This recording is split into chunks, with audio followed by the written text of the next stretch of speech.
All right, hey everyone. I'm Ben, and this is a podcast I'm starting. I don't even have a name for it yet, so it's just gonna be like Ben's podcast or Ben's friend cast The or something. podcast with no name. Podcast with no name. But yeah, it's just something I wanted to do, so I'm gonna bring in some friends. Obviously, first one here I have my friend Nguyen. Hello. Uh, Probably gonna try to do it like every Friday, but I kind of want to keep it different, not keep it, but have it as different topics. So maybe like every other week I do Final Fantasy trading card game, like FFTCG Fridays or something. hmm And I also wanted to bring in like other friends too who don't play games. So it's gonna be like a little bit of everything. But obviously the first episode's going to be about a Final Fantasy trading card game. But for people who don't know us or have no idea or anything, but yeah, I'm Ben. He's Nick, and I've been playing card games competitively for like I don't know 9, 8 years. I've always collected. I started off with like Yu-Gi-Oh, and well, I collected Pokemon cards and Yu-Gi-Oh cards, but I didn't start getting competitive until like middle of high school. Um, but the main game we're going to be talking about is Final Fantasy, and I got into that pretty early. I like out of our friend group, probably like Yeah, I one of the think let's first. see when around like the second, third set drop. Yeah, right around when Opus 3 came out. So this podcast is gonna be catered more towards people who like know Final Fantasy, but I'll probably go in and out of just other topics too. But the category and the description will be mainly focused on Final Fantasy for this episode. So start off, I went to Japan and I went to the Square Enix store and I just saw these packs and I was like, cool. So I got the cards, and then the same year I went to PAX and they Square Enix had a booth there, and we just like went ham and bought a lot of cards and like learned how to play. Well, actually, I bought two structured decks in Japan. They happened to be English packs, and I played with Richard. We hmm learned it from like the guidebook thing, and we were playing it so wrong. But eventually, when we brought it here, and then we found out like card shops were having it, that's when we kind of like introduced it to all you guys. hmm But enough about me. Let's talk about you and how your card games and how Final Fantasy came up to So you. I've probably am like most people who've ever played card games. They started while really young, not really knowing what basic terms like card advantage or FTKs were or Yeah, anything like yeah, that. They were just playing stuff like, oh, I played Dark Magician because yeah. Yugi plays Dark Like when Magician. I collected Yu-Gi-Oh cards and I played with like my family stuff, I just freaking played by like the TV, like Yeah, yeah, wow, the yeah, yeah, show yeah. and stuff. Like I would just like summon like Blue Eyes or Dark Magician. Yeah, and stuff like that. But obviously, we all grow up and then we go to an actual card shop or Yeah, an OG. yeah. How did you was your first card shop like Loki's or Yeah, it was Loki's when it was like, you remember where the Cricket is on Wood Division or on Woodstock, like the one near like Aaron's. I think it's the ice cream shop now. oh, okay. Yeah, they were there. Then they moved a little bit like Was that down. was that when it was Cyclops? I think it Or was was when it it was still Cyclops. Loki's? Okay, yeah. I started playing when there's this card shop named Loki's. Rip Loki's doesn't exist anymore. But that's where I started playing, and I don't think I even like met you till Aaron's opened up. Yeah, Yeah. I think I remember that. Let's see. I think we were just like messing around or something like that. I think I Yeah. was hanging out with my group. You were kind of just like walking Yeah. around. So I went to Loki's and I had my like group of friends that I went to school with, and we played. And it was like a really small shop, and it didn't even last that long. But then a guy named Aaron, shout out to Aaron, he's like one of the best card shop owners You the best. ever. Yeah, shout out to Aaron. I spent so much time playing Yu-Gi-Oh at his shop. He moved to this place. It was on we live in Portland, Oregon, by the way. Yeah, I should probably have more introduction. I didn't come prepared, so but we're just gonna talk about Final Fantasy. We're rolling along with Yeah, it. Pacific Northwest. You'll eventually get to know me more if you don't already, and just Nick, because I'm sure Nick will come up multiple times. But I'm gonna touch on another subject too later. But going back to starting with card games, yeah, Aaron's opened up, and it was like twice or three times the size of this room. I don't know if you remember that Yeah. one. Yeah, so he like collected Yu-Gi-Oh and a bunch of other stuff. So he decided to open his own shop. I had no idea who he was, but people who've gone to Loki's were like, "Oh, that's Aaron." And he opened his own card shop, and he just had like one glass display and like a shelf behind him, like this size wall, and he had like 3 tables, and people were like trying to play. That, and he eventually got bigger, and he expanded, and the building opened up for him. It was really cool. Then he eventually moved to,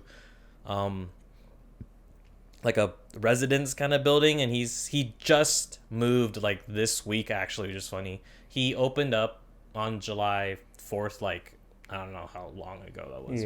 But he always has like his anniversary thing on July 4th around there.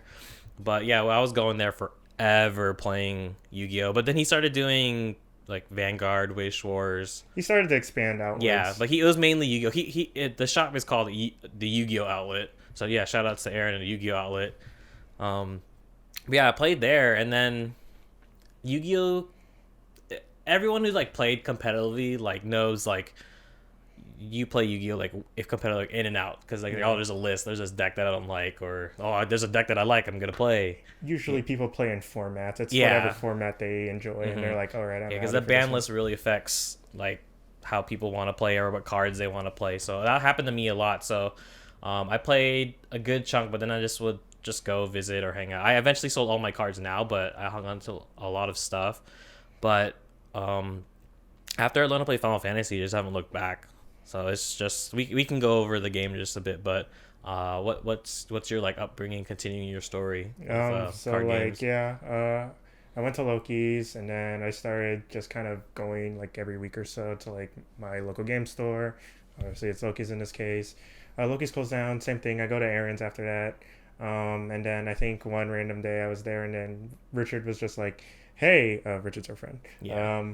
He's like, hey, there's this Final Fantasy card game, and it's actually pretty tight. And I'm like, okay, sure, I'll try it out. Yeah. And then I bought like a starter deck, and then here I am. Yeah. Playing, like, we kind of Richard and I kind of just like got everyone into it, which is kind of crazy. Just because like I tried playing other card games. Like I learned how to play Wish Schwartz. I learned a little bit of Vanguard, but I never like played them in tournament or whatever. But when I played this, well, obviously like I'd say like 80% of people who play Final Fantasy card game like actually like know some of the cards and stuff. Mm-hmm. So it's like really cool playing the cards, because in the beginning of Yu-Gi-Oh, I thought it was really cool getting like the cards I saw on like TV, like the characters' cards and stuff.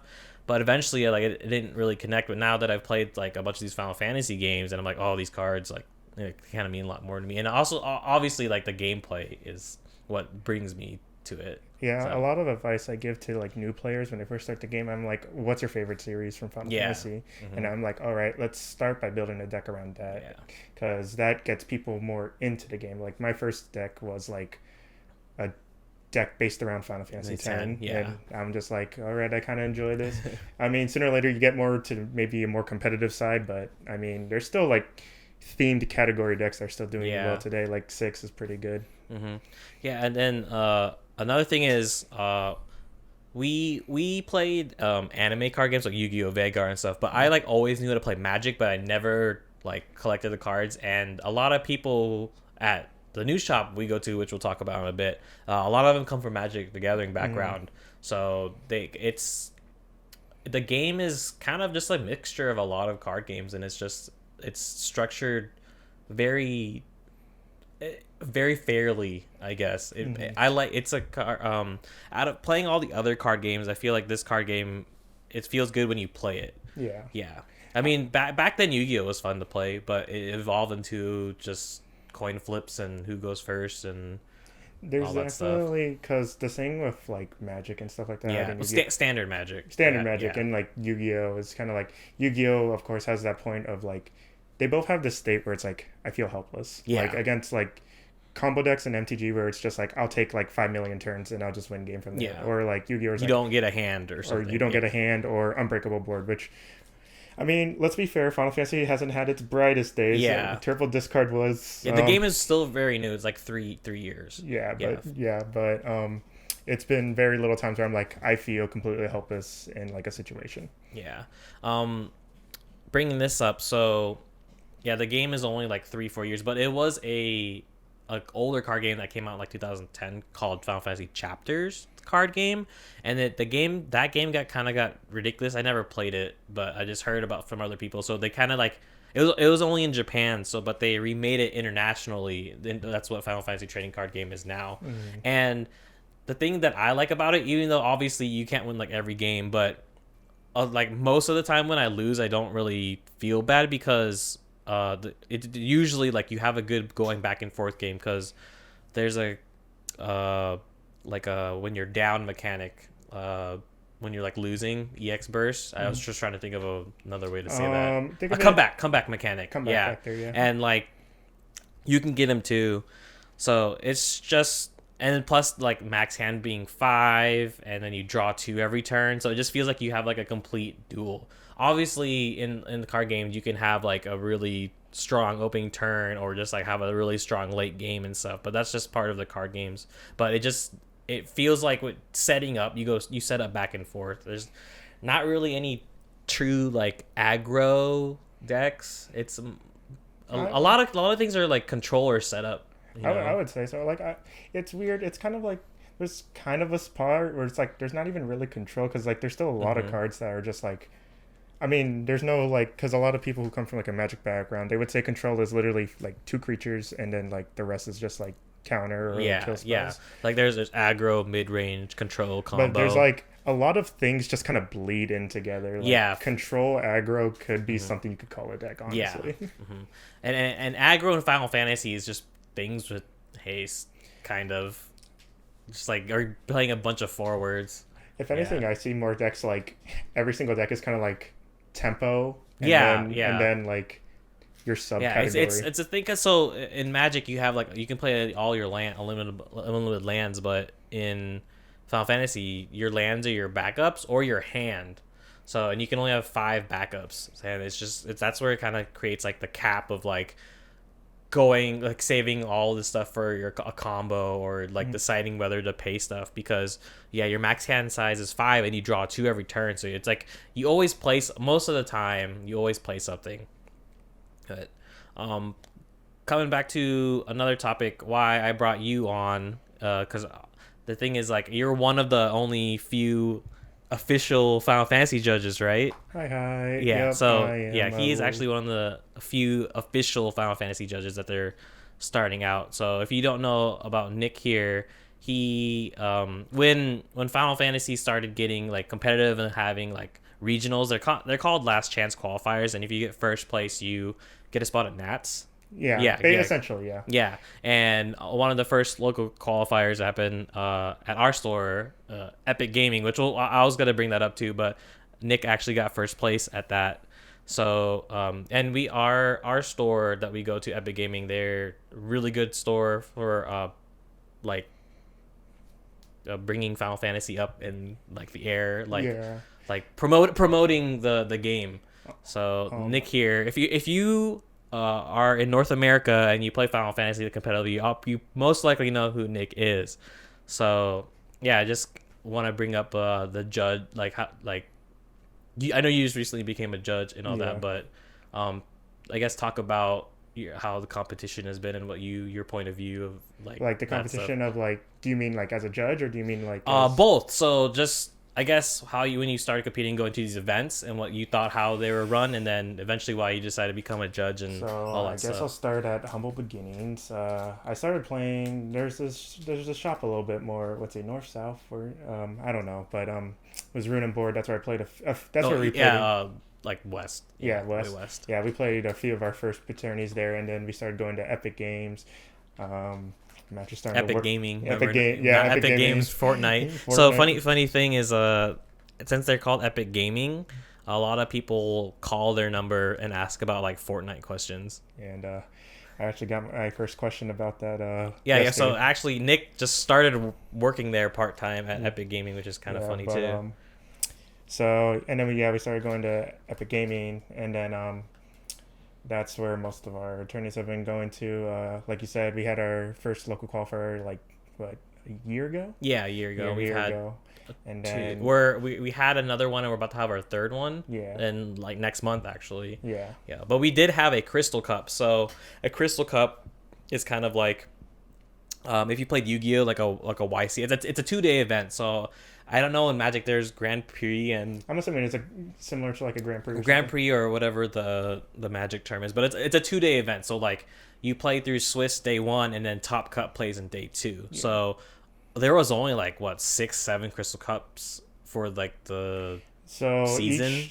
Each Crystal Cup is representative of an element. Yeah. Within the game, which means that there's 8 elements. Yeah.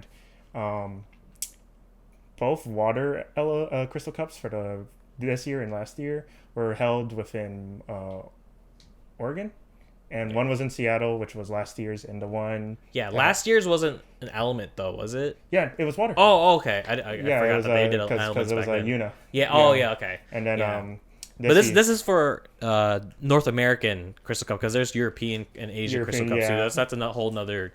That's a whole nother ballpark. Yeah. So there was the one in Seattle last year. I actually judged for that too. That was actually my first like judging gig. I guess you could say.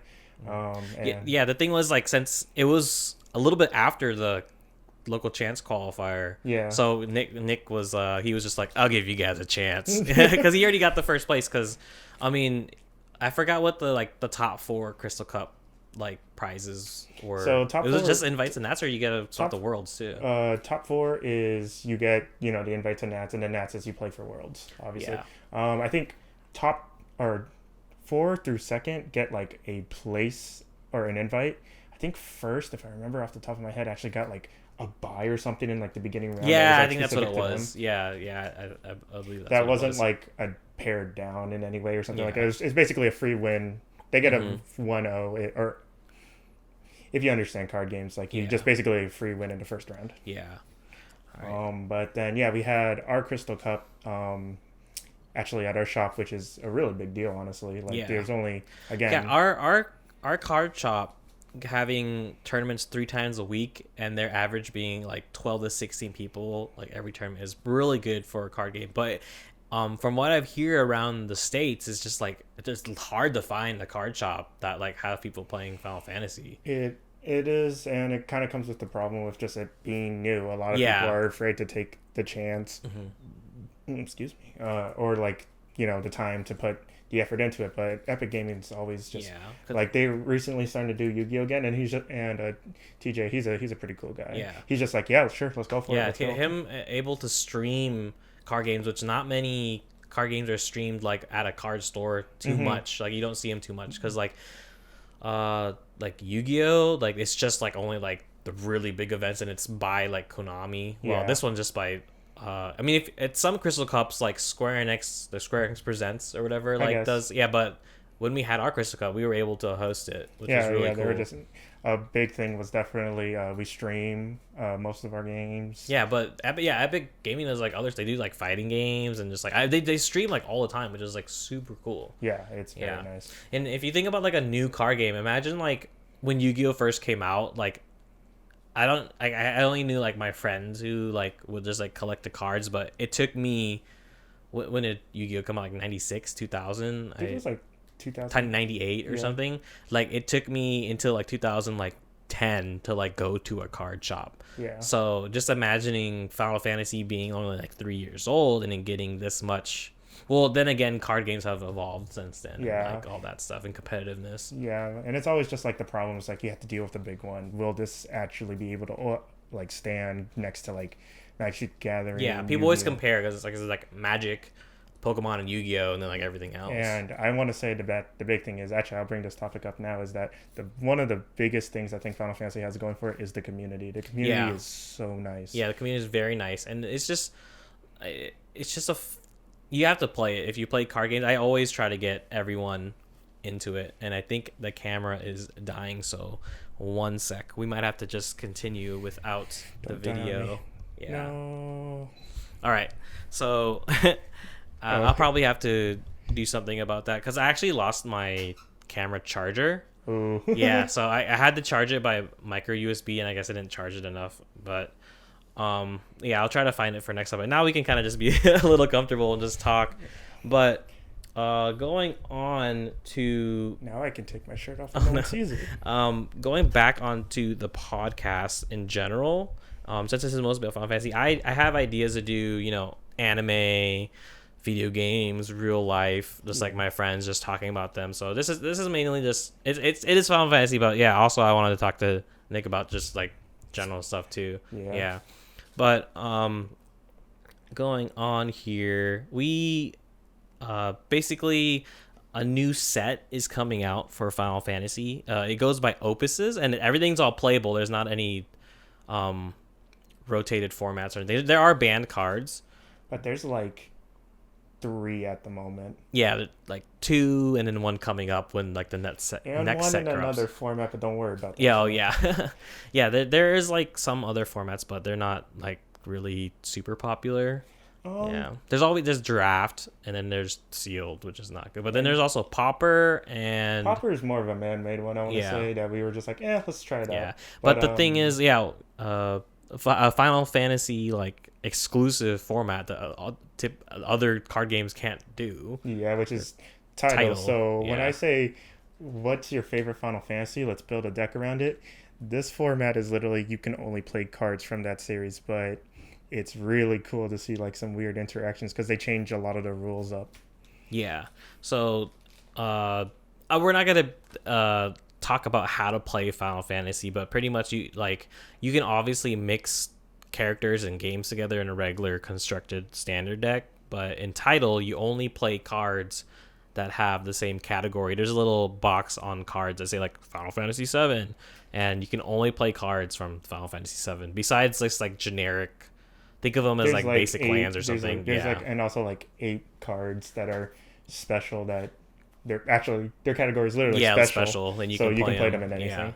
But we're hitting about the 20-minute mark, so I wanted to just pop up some of the Opus IX spoilers. So I'll probably put in the description to jump where you gonna hear discussion. So I can pull them up when I edit the video too, but I have I think almost all the revealed spoilers so far, and I know Nick has been wanting to talk about them in a situation like this, so that was one of our main things we were gonna hit.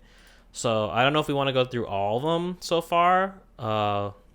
We can just we could basically just hit anything that hits your fancy, basically. Yeah. So I mean, because let's not go through like the filler and go like, oh, it's okay, or something like that. Yeah, so let's just I'm gonna just scroll through them and we can just talk about let's talk about Ifrita, I guess. Yeah, so this was a card of the week a couple of weeks ago. This is a very interesting card. I'm not too well versed in Fire. Nick has started playing Fire a lot, so he kind of has more of a better understanding of it. He's actually you tried Fire like way back then too. Yeah. But what do you think about Ifrita? Instead of let's just talk about it. Well, since we're not going to talk about every card, we can just like, what were your initial thoughts, and what do you think the possibilities of Ifrita? So my initial thoughts is that it's a good card. Like, it's on curve for what it needs to do. I think a lot of people are going like, but that means I need to like stick like 12 Ifrits in my deck. I'm like, you don't. A lot of people see potential. I see reasonability. Yeah. So like, its ability to choose a forward and deal 7k, that's pretty on curve with what a 3-cost summon from Fire should be able to do. Choosing a monster that 3 costs or less and break it is really nice, especially with what monsters have been presented in this meta, such as like Death Gaze or like Scale Toad, is just a really nice ability to have. And the deal 3,000 damage is very nice as well, since Fire for some reason has a really hard time dealing with full boards. So yeah, so it's a 3-cost summon, and the cards you can compare it to are like Ramu and Glazio-Labos, but they have a condition for their 7,000. Yeah. This one just does 7,000, and it has the bonus to do all 3. Yeah. So if you're comparing it to like a 3, Brynhilde, is it just 7k or is it 6k? No, Brynhilde is just 7k. 7k. So like, just why play Brynhilde when you can like play this? This is pretty much It again goes to like the mechanic of, do you want any experts or not? Yeah. But I think Ifrita is very, very good. Like, comparing it to because you have the options. Like you can play the other Ifrits, but you reasonably you can just run it as is. Yeah. Like it's so good. It's still good in my opinion. So we'll move on. Just moving on to some. You can tell me when to stop. I'm just gonna go through some of these. I'll just talk about the Shadow. I think the Shadow is good for the Ice Fire 6 deck. that's being played right now. I think it just helps it, so I want to try it out. I think it's kind of cool. It's two drop, 6 I think category. it's just a good card in general. I Yeah. like the idea that if you want like this very strong effect that a certain condition has to be met, that's not exactly something you want to do, but we'll see if you want to do it. Yeah. I guess we'll just talk about like legend stuff. So this is Nail. This is the I think the last boss of like original 14 or something. Is like it? that. Oh, I never played 14. Yeah. Yeah, but it's a very interesting card. I have to just I can't. What do you think? I like it. I don't think it's exactly what fire needs or is very like broken, obviously, but like when it the ability to get 2 forwards off of it, which is really nice to make it basically a 2 cost 9k, and removing backups is something kind of fire needs. Maybe not in like this sense, but there are definitely some stuff like there's this card called Dominion Legionary, which is a backup. Oh, you love that card. I love that card. But when you play it, you get to search another one, so you can play both of those like turn 1, because it searches itself out as long as you have 1 in your hand. And then if you have a nail in hand, it reduces the amount of backups in your deck.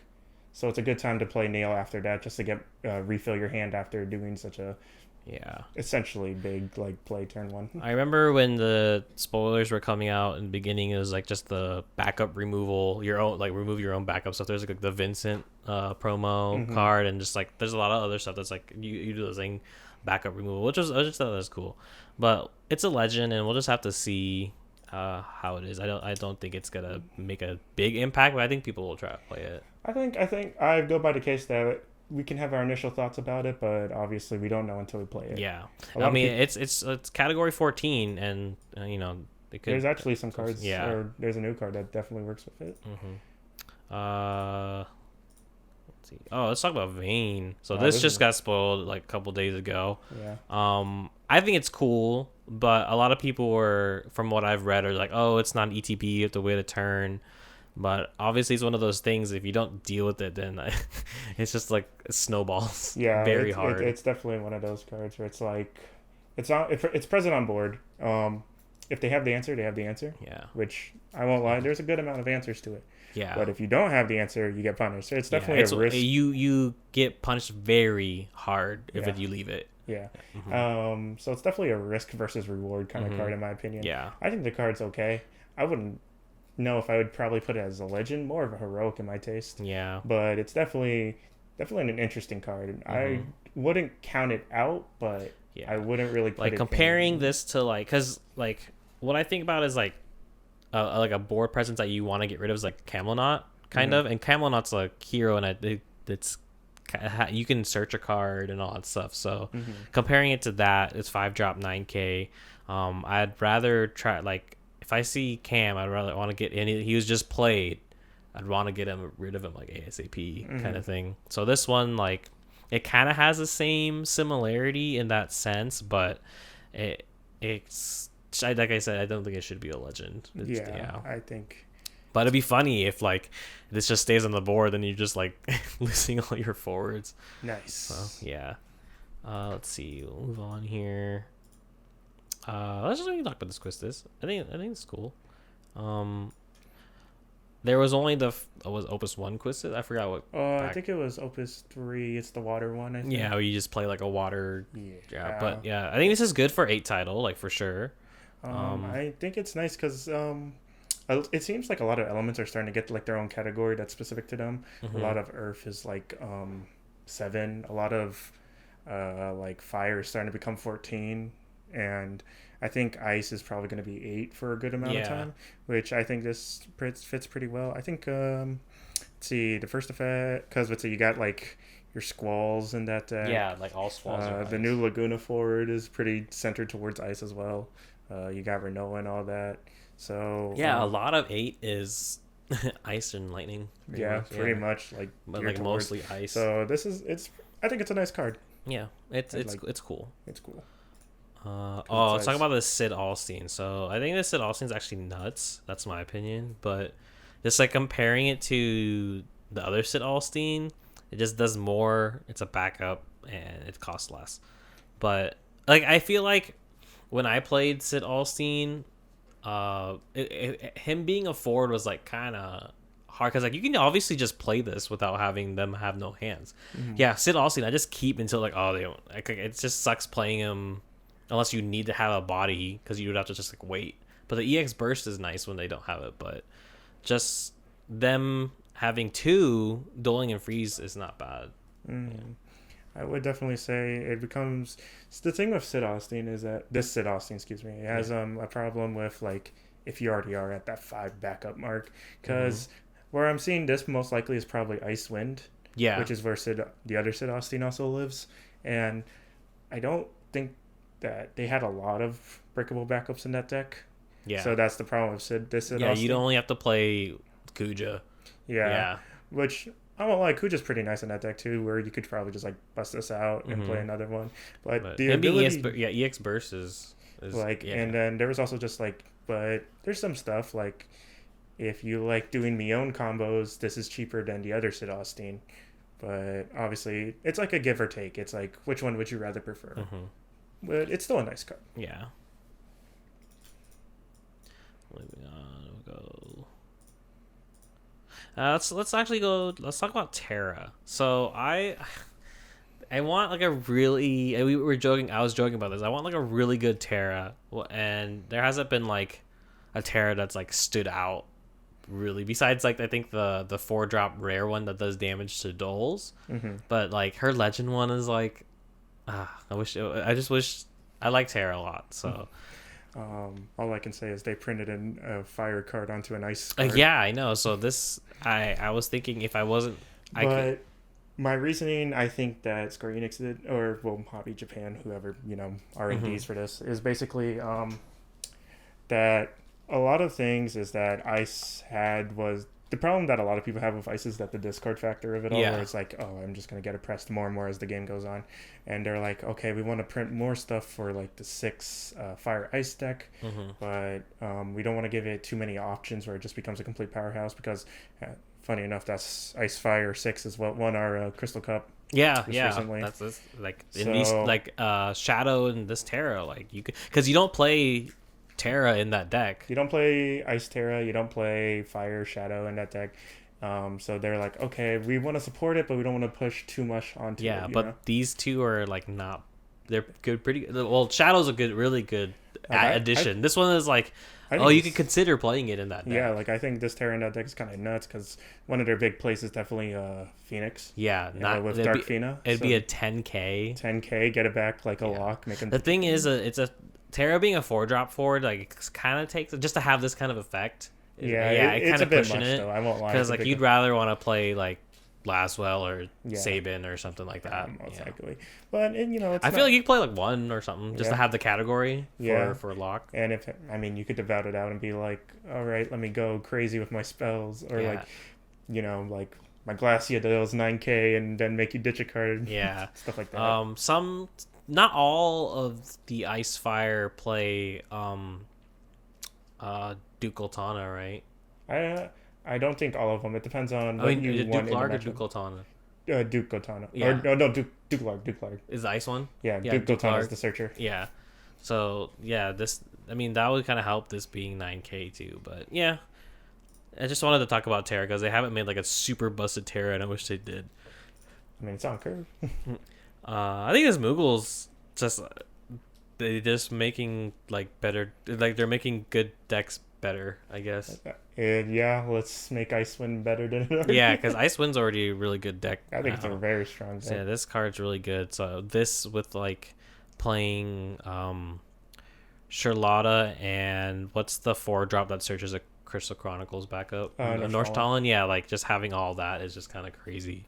So, it's a dual land. I hear talks about this card, Yuke or Yuke. Yeah. What do you think about this?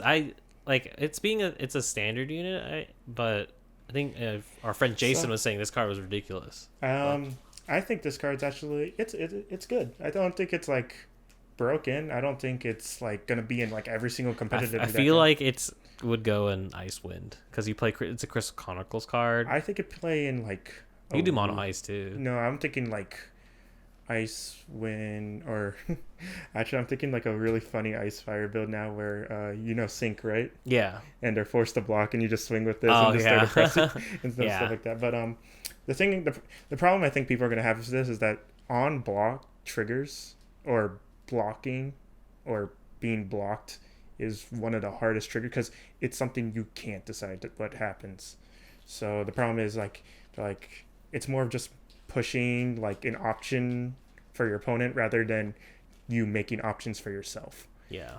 But there's definitely, I think this card's Yeah, not bad. it's a there's another there's like I don't know if there's one more card or two more cards that had like if blocked to do this kind of thing, which is interesting. Yeah. They're adding a few new mechanics, I should say, or just different kind of effects this set. Yeah, mechanics I would consider would be like monsters or something Yeah, like that. yeah, There's this just like is some different interesting effects. stuff. Yeah.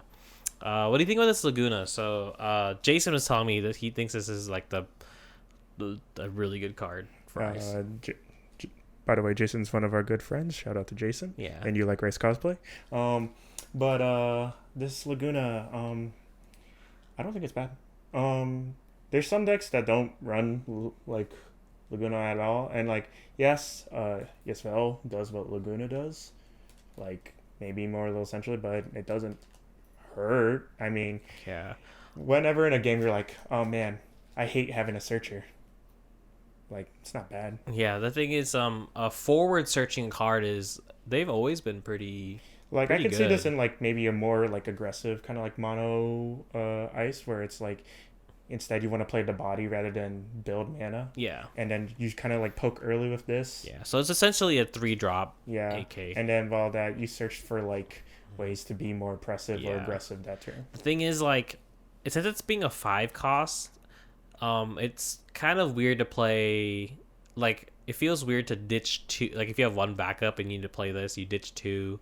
Mm-hmm. And yeah, so it's like, it's really good, I think, when you have like 3 backups. But if you're trying to like set the play, I don't know. It's just weird being a 5-drop forward that search is interesting. Like Cam, like it's, I don't know, because you get like chaos and then you get the backup. But I mean, yeah. but even then, it's okay. I don't think it's like, because I think that the thing is everyone's expecting every card to do something like brokenly amazing, right? Mhm. Like every common, every rare. It's a filler card, and it's Yeah. not bad. So if you played this Laguna, then you wouldn't play. So some mono ice do was a 4-drop Laguna that searches Squall. 3 cost. A 3 cost, yeah, play Squall. So like, what would be the incentive to play this one instead? Because you wouldn't want to play both of those. Yeah, or That's maybe yeah. you would. Maybe you're like, I'm gonna play the most efficient like aggro deck ever. Yeah. All right. Ooh, let's move on to Adele, the new Adele, which is just basically Old the Adele. same fairness but in a different form. Let's play. It's one more cost, 2K more power, but then has just like a restriction. I honestly don't like this card compared to like Old Adele. Old Adele just does everything more efficiently, in my opinion. Yeah, you don't have the restriction on that other Adele. Yeah, Uh-huh. and I'm just like don't get me wrong. If this is what you like, be my guest. But I just think Old Adele is just way better in every way. Yeah. I wouldn't mind trying this because I have an idea I want to do with Tactics too. Because like the thing is about the other Adele, you can just play early game to get some damage in. This one like is you might just want to hang on to it for a finisher, which is not really necessarily good. So I think it's a funny option in like the Earth Wind decks that like waiting. yeah. And then they're just like, or like, me with my Moogle deck, I'll just like, okay, I'll just search Yeah. late game and search out Adele, swing for game. So it just depends how your deck wants, because like obviously if you're doing like with Tactics 2, you could play like Ilua, so you can do the early game Ilua and then drop this later. It's interesting, but yeah, I agree that the other Adele is technically better, Yeah. more flexible. Move on. Okay, here's an interesting one. So what I'd like is that we're talking about Edge, that ninjas are getting back attack, which makes a lot of sense. I like that. I like that ninjas get back attack. So I think he's just a better Janai, right? Yeah. Not Well, I mean, obviously, It's almost they're ninjas and they almost do yeah. the same thing. Well, Janai has the upside of not having that First strike. condition. Yeah, and then has first strike too, right? Yeah, Yeah. which is kind of cool. But Edge could definitely see some play in like mono wind or something like that, Hmm. depending. But I can't think off like the top of my head when like choose 1/4, deal 4K is like something you want on like mono wind or anything, because that's probably where this card will live, Yeah. if anywhere. But it's not bad. I do like cards with back attack. Yeah, I think it's just a cool card. Yeah, Yeah. I would say so. Yeah, so he's just a cool card. I That's wanted the to fun bring thing him up. about Final Fantasy. There's Yeah, not they have a lot of cool cards, and they're playable. like the power level for a card in this game is kind of like insane. Like I would say like 60% or 70% of like the The entire card pool card are pool, playable. like playable. Yeah. Maybe not competitive, but definitely Like, playable. even in competitive, there's like some cards that are just really I mean, good. that's what I did with my first deck. I just played starter deck Riku and made it as competitive as Yeah, possible. like some cards can hold their own in this game. If you Obviously, wanna, there's some like really bad cards because they just needed to make cards and stuff. Yeah. But if you want to make a card viable, you could definitely do it yeah, in this game. a lot of cards support each other in this Yeah. game, which is cool. Like it's an element in wind. There's a lot of wind cards that can help out, Yeah. etc. Stuff. It's you can look at the category it is, and you can get stuff off of that too. And then the job, there's like it's. I think that's so Yeah. cool. Moving on. You want to talk about Fast Chocobo? I mean, I feel like the old one's just way better. old one's just all way better. Yeah, I don't It's even. funny and popper. Yeah. see that. Okay. Let's talk about Yuzumat. Oh. Those are the first legend spoiled. So I think it's cool that it's a 9-drop 10K because there's the only other 10K Eldenark. Is Elnark, yeah. Yeah, Eldenark. So it's base 10K, yeah. Yeah, base 10K. I think 12 getting some love is cool. But it kind of, I don't know really what to say, but I would want to play it if I played like Wind or some, I don't know. What are your thoughts? I don't really have any good thoughts about The this. thing about this is like, I think this card's really greedy. That's It my is. only problem. But Mhm. if you can, like, the dream is obviously you get this right. You have your Yuri on board. You beginning of your main phase, you choose to activate all your characters. In response to your own activation trigger, you activate Yuri twice, right? And then Yuri does its thing twice. All your characters activate. You have 2 more Yuri triggers Yeah. to go with, and that's insane. But This is a very Windmore card. I would say so. Yeah. Windmore card. Windmore? Yeah. Yeah, but I mean, there's also like I wouldn't mind like running like 1 index because it does have EX worst comes. Yeah, to I feel worst. like running the 1 isn't bad because it's like, with all the reactivations and wind, like you can And, get this off. I mean, like people even- already played Fina and do Yeah. the overdrive ability. Yeah, like I mean, it's I don't think it's impossible. Don't get me wrong. Yeah. Like Mhm. obviously, I think a deck like Wind Water can probably abuse this card the most because Yeah. I think Wind Water is kind of like essentially the biggest ramp deck Yeah. in terms of Mm-hmm. ramp you can get Yeah. in this card game. So So like if you're playing, let's say like Mono Wind, right? Mhm. And you're playing 2 Barts already, you could do like 1 Barts and 1 this. Like I feel like that's almost like the same thing. it depends on how big you want it. Yeah. But yeah, this It's kind of like that. my only thing is like, if you don't have the Yuri, I can't really think of like big things where it's like, oh man, I'm gonna tap all my things Yeah. before I do my big Mhm. play or whatever. Yeah, the thing is, it's a category 12, and the Wind category 12 is not really good. It's just like based off of Sky Pirates, like in Yeah. 12. So there's really not that I good. mean, you could Well, play, there's Mobius, so you can do some you funny stuff with you that. can But you can play Wind Lightning yeah, you could because you play could play Wind Lightning. Gramus and search this. Yeah, and do you some could, fun stuff definitely. with that. But depending on if the forwards, there's always some good 5-drops you could break. I don't. but- Well, I'm gonna just say I don't think it's bad. Yeah, I definitely yeah. think it's greedy. Yeah, it's a greedy card, but I think it's cool though. Yeah, it's yeah, a cool it's card. definitely an It's interesting. interesting that when it's like ETB or the beginning of your main phase. That's Yeah. that's a cool concept. So we'll move on there. Luso. This is like another very interesting card. They're doing a lot of very interesting cards. Like Yeah. nothing seems broken, but it's just all like interesting effects that they're trying to spice up the game. So initially Luso, like, people aren't thinking he's not good, but I think he's just good as like an option I think he's good. If I say if you were to play, I was planning on playing Wind Lightning Final Fantasy Tactics Advance 2, and I think just like running like one of him is like a cool. Or like when you play like Yuri, okay, that's an incentive. I think in the article with like I think RB published it. Yeah, it's saying that oh yeah, you'd want to play Yuri with this, and that makes a lot of sense. So you play like Wind Lightning Yuri, and I think just playing like one of him just to like have the option, and if you get it off, I think it just would feel really cool. It comes back to my point. What I said earlier was like, if you try to go for Ifrida's like choose all three things, like I don't think it's essentially what you need. So let's pretend it doesn't have the deal a point of damage thing, right? Yeah. Let's say you do happen to have 3 elements, which I say in a dual element deck that would require you to have your 2 elements and say a darker light card. Yeah. Or something like that. Or Yuri. Yeah. Or obviously. But then at best this card's like the best thing that can, and let's even ignore that. Let's say at base you just play it, right? At best it becomes either a decently, let's give you the benefit of the doubt, 2 forwards, right? Yeah. 2 mana 7k.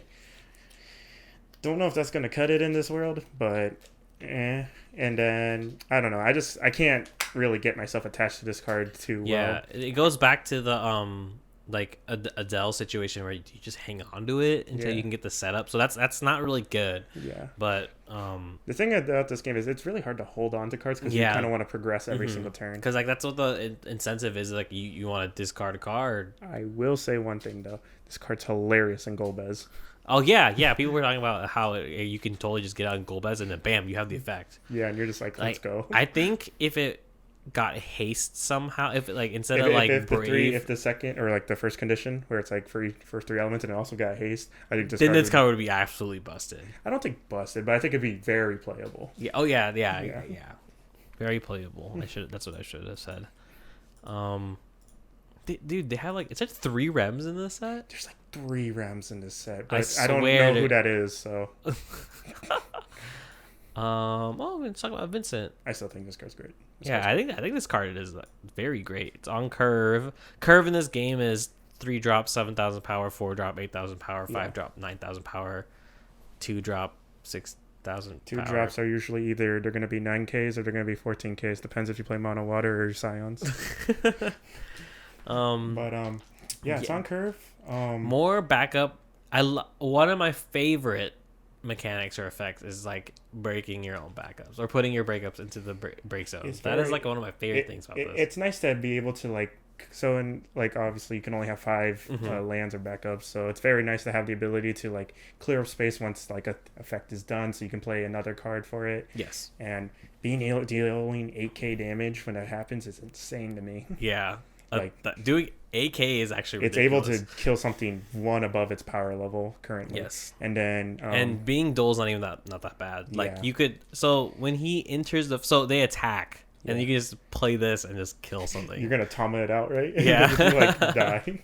And then the special's not bad either. I was actually thinking of a deck where you literally just kind of play like backup destruction. Hackathon Checker, Archer. Yeah, and like Earth Wind. And we just like that's something that I want to try too. Yeah. But him being 7's cool, so like and him being a 7 makes him searchable in his own element. Yeah.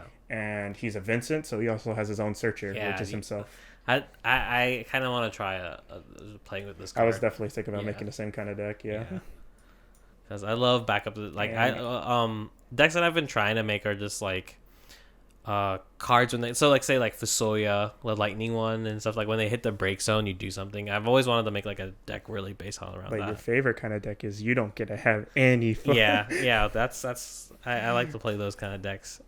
Gabranth, so this one is interesting. I think he's good.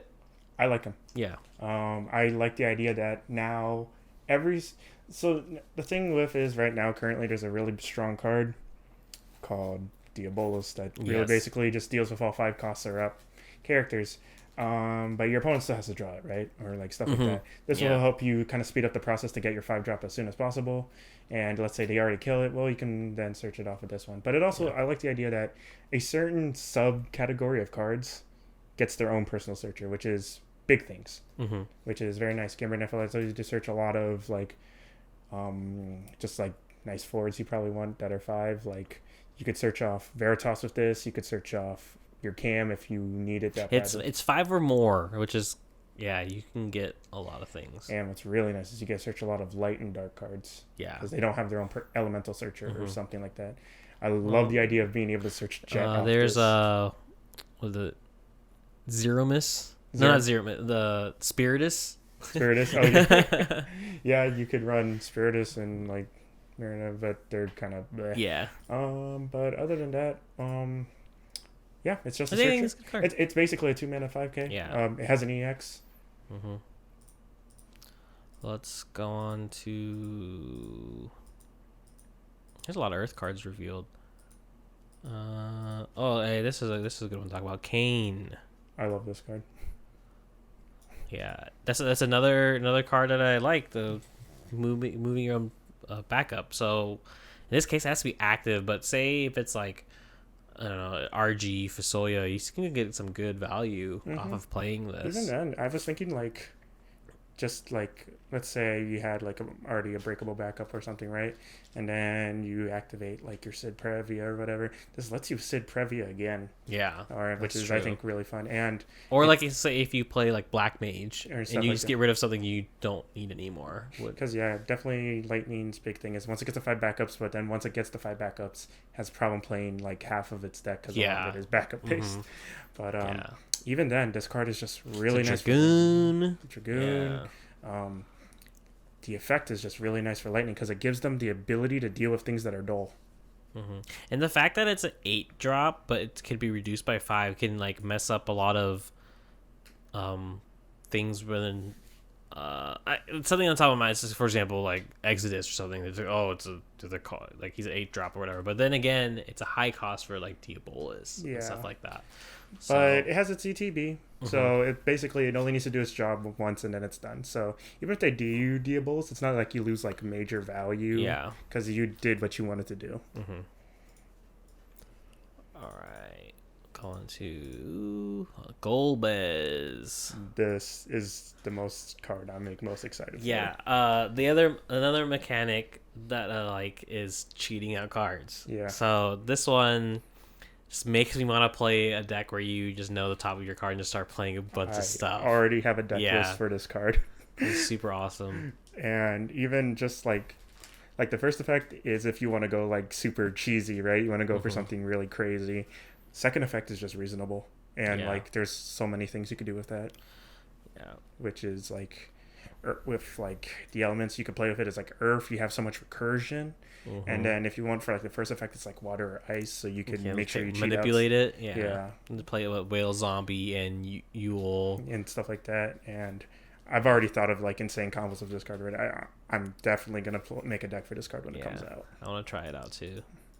This and like Hildebrand, just like doing them over and over and over again.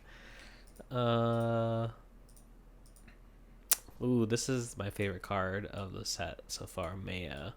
So a little bit more about me. I'm mainly a Lightning player. So when I saw this, I was really excited because Lightning just had its moments, and then right now it's not so great, but there's still people who play it. But I think this card's super awesome. It's pretty much a Lightning Wool if you want to compare to it. But anything that like there's only wool like at the beginning of your attack phase. Is there any effects that are like that? I can't think of the top of my head. Other than like wool, I can't really think of like anything off the top of my head. Yeah, the fact that like you can play it and then get one of the abilities is nice. So, and when you have 5 more damage, you get 2. So, First Strike isn't really popular in Lightning, so that's a nice effect. And 1,000 power, most Lightning things are pretty small, so that's a good effect. Doling a forward, like just when you can, is nice too. And Mobius forward giving haste is like a cool option, but that's not going to really happen that much because there's good targets are Wool and like Cloud of Darkness.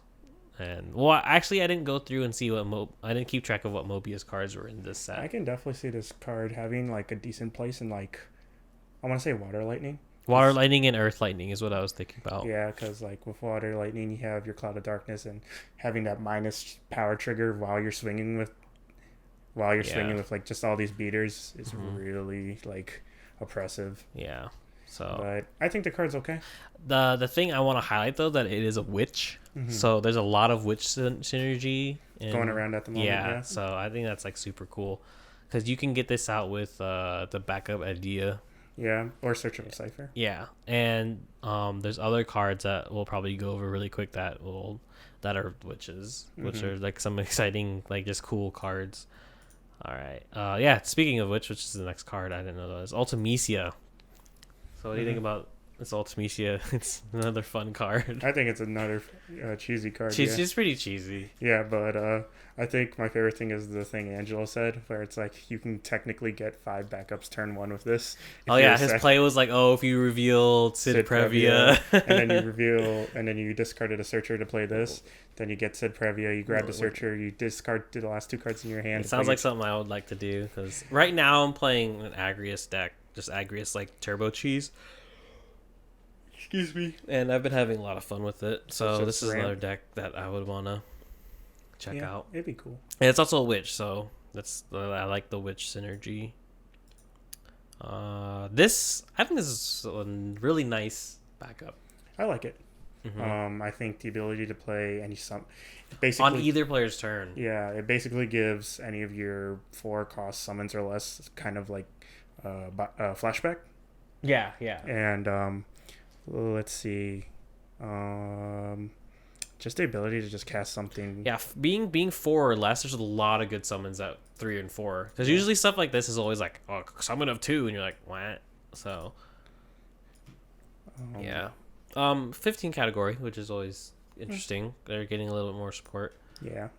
My favorite thing is, I think, just being able to cast Carbuncle. Yeah. 3 cost Carbuncle sounds hilarious to me. Yeah. And... Do you not want to talk about the card that I think is the worst thing ever? Cuchulainn? I think Cuchulainn is the worst card ever created. Worst as in, like, it's There's stupid? no reason this card should be printed. Yeah, it's kind of insane. Yeah. How this got printed. The ability... So... Losing all abilities is so rare. There's only, like, 3 cards in the game. But they're hard to, like, pull off. One is an action ability. Or 2 of them are action abilities. Yeah. Well, one of them is a tap itself, and then there's Jury, where you can do it the same turn, but it doesn't really happen. But the fact that this is like a summon when you can decide when to do it very freely and draw a card out of it, it pays for itself +1. +1. Plus 0.5. Yeah. But even if it's EX burst, you still like draw a card. But imagine like. You can stop Veritas's with this. You can stop like Viking Veritas. Any like going to the break zone effects, but like those are really prevalent right now. Yeah, because that's what. But it's funny that this is a water card. Because water needs more. Yeah. I don't know. I don't know what's more atrocious: the fact that this draws a card, or the fact that it has an EX burst attached to it. I know. But the thing is, you don't draw cards with a forward. So wait. You just target the one that just attacked, so that's really ridiculous. Yeah, we'll move on. I'll talk about the Rosa Legend. I think this is a cool card, especially with the new Cecil. Yeah, I guess I didn't get I didn't have it saved, but there's just the Cecil out there that you can look up. But I like it with obviously you can. So I was reading. Is there some like stupid dumb infinite you can do with this? Not that I can think of. The only one I can think of is that new Go-Go that got revealed. If you copy your opponent's Rosa, and then you swing with both of them, and they both activate, and then you swing with both of them, and they both activate, you could technically attack infinite. Yeah. But I can't really think of a card that can keep on activating itself to swing with this Rosa. This basically just says all your water forwards gain plus 7k power. Yeah. But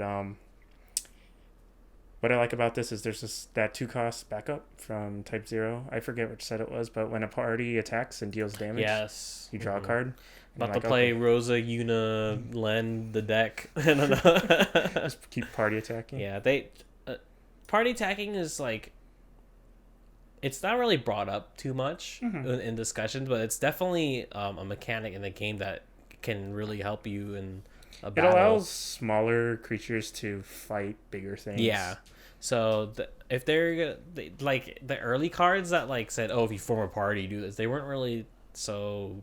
The only prevalent ones I can think of are Cholinka and Chocobo. Yeah. like off the top I mean, of my I head. tried for fun playing Unilen, and like, oh, you'd get your crazy summon off, but like, if they pushed party attacking and made it more, I think it'd be cool. I think like utilizing party attacks, maybe more bonuses and stuff. Maybe not necessarily making it like a broken effect like Len Yuna. That's like kind of hard to set up, but just like say like you said, that backup that like you could draw a card or something if there's I more think stuff. also another big thing about it is that a lot of the problems with it is party attacking is element specific. You can only do it with the same elements. If like There's a backup that said like you could party attack with anything. that'd be interesting. That'd to be see. cool. Like it spice things up Yeah. definitely because I think party attack is a cool mechanic that like I've had it where it's helped me win games and I've lost to them too just because it's you have to decide when to do it or not. I think that's what's cool. We're gonna finish these up, getting to the light and dark cards. So there's this new chaos, which is a legend, and it's Chaos Mobius, so you can play it with the other chaoses. But I'm kind of disappointed by it. I feel like it could have been so much more, but it's just outclassed, I think, by other similar cards of cost and element. I definitely think that it should have went like this. Dealing the fire damage should have dealt maybe a bit more. The ICP should have ditched. Basically, I think fire should have dealt 7k to all forwards. I think ice should have been able to ditch 2 cards out of your opponent's hand. And I think the lightning CP should have been able to break a monster or forward. Yeah. Because the win is the monster. Because you shouldn't be. I think you should be You should be rewarded for playing more elements. Yes. Also, Moogle should be broken again. But it just doesn't do enough, and especially compared to the last dark card they printed, which was Veritas. This card just can't probably hold a candle to it. Although I do say that the light one's probably going to be a Cosmos, and it'll have the other 3 elements, which will be like water, wind, earth. Wind activate like 2-3 characters. Yeah. Water, draw a card, and earth might be recur like 1 character. Ooh, let's see. You're right. That sounds absolutely right. But then that kind of helps with the idea that earth likes to definitely... judge connection there? No, I'm just kidding. No. But, it does kind of help with the idea that the other card will be light, because then earth does really like to play its dark cards. Yeah, I didn't think about that. So it does give an incentive to be like, hey, if you didn't go for like this giant package thing, you have access to this. But we'll see. Yeah. So let's see here. And I think that's it. I think that's it that I have saved. So yeah, unfortunately my camera went out. I have it more prepared next time. I'll probably do like a better part 2 with Nick. This was literally like our first podcast, and I literally just jerry rigged everything and set everything up like today. So, and I wanted to go into more about the podcast itself, but as it grows on and goes, obviously things get better. Yeah. But closing up just a little bit, anything you wanted to bring up during this podcast, Nick? That your zipper was down the entire podcast. What's up? Your zipper's down. My zipper's down? Your zipper on your pants. I'm just messing with you. Oh. But no. You think we're not recording? Otherwise, look stupid right there. No, we. I mean, videotaping. Yeah, but this was definitely fun. I would definitely enjoy doing something. I know we were trying to do this last Opus, but just I didn't have like the time or like the vision of it yet. So, I guess what I want to do is have more structured notes and whatnot too, because I've been thinking about it like all week of what I wanted to say, but maybe I should type out a little better description to get things what I want down. Because I think there's like some things that I'm gonna look back on like, oh, I wanted to say this, and more introductory, I guess. It's because like if you don't know who we are, then you're like, why am I watching these two? Yeah, so a lot of the views will probably be this is more for our friends and the Final Fantasy players for right now. But obviously, I'm gonna branch out and I'll probably do a lot more. Yeah, but definitely probably going on forward, it'll probably be definitely more talking about tournament environment. Yeah. Like what's recently taught, what's been doing some interesting stuff. Maybe like a little player spotlight of who's been like really popping up. Maybe some cool combos and stuff. All that stuff. Because this is really just like the first episode. And like, oh, here's all the spoilers of the season, but we'll probably just get like... That's just something that was an easy thing to talk about. Yeah, and we'll probably just get like maybe 1 or 2 spoilers in the future when it comes to an episode. Yeah, so I think we'll probably do Final Fantasy with Nick maybe like every other 2 weeks or something like that. Yeah, we'll see. Good. Because like talking about Final Fantasy DC every week is like not so great. I mean, it's like what We play like multiple times a week, and we always talk about all the time. So it's just giving another perspective to anyone who wants to listen. yeah. Yeah, but it's just always fun talking about it. We and Nick have been talking about wanting to do this, but expect the next episode next week on a probably different topic. But yes, thank you very much for listening. I'm not sure if I'm gonna put this on a channel that I already have or making a new channel, but either way, like, subscribe, comment. You can follow Nick. You can join our Discord. We'll get way more into that stuff, but yeah, thanks for listening. Thanks for watching, and we'll probably have it 200% better next time. Thank you guys. Bye bye.